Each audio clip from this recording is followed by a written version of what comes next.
Dans le silence de la crypte, Eloi observe de plus près l'alcôve.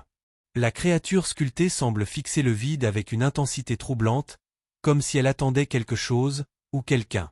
En effleurant le socle brisé, Eloi remarque de légers éclats de métal incrustés dans la pierre, signalant qu'un mécanisme aurait pu être activé.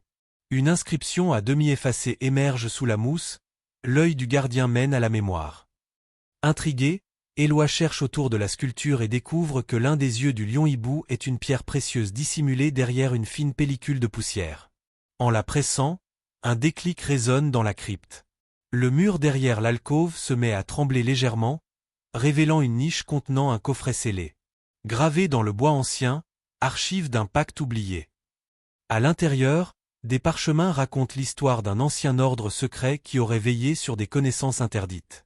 Le symbole du lion-hibou apparaît à plusieurs reprises, associé à une figure nommée l'observateur du solstice. Et ce pacte? Il semble avoir lié certains habitants du village à une mission oubliée, peut-être même dissimulée depuis des générations. Eloi se rend compte que sa famille pourrait être impliquée. Les noms dans les parchemins résonnent étrangement familiers. Et alors qu'il s'apprête à quitter la crypte, une silhouette apparaît dans l'encadrement de la porte.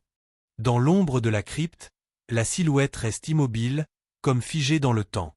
Eloi recule instinctivement, son cœur battant à tout rompre.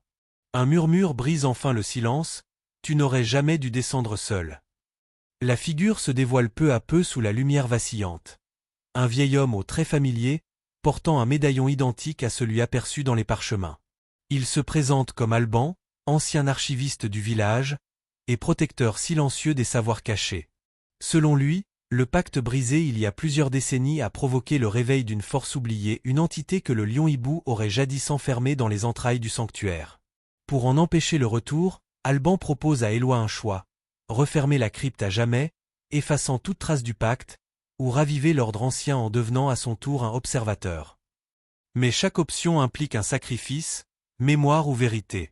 Alors qu'Eloi hésite, une étrange vibration secoue la crypte, et les murs semblent murmurer en une langue perdue.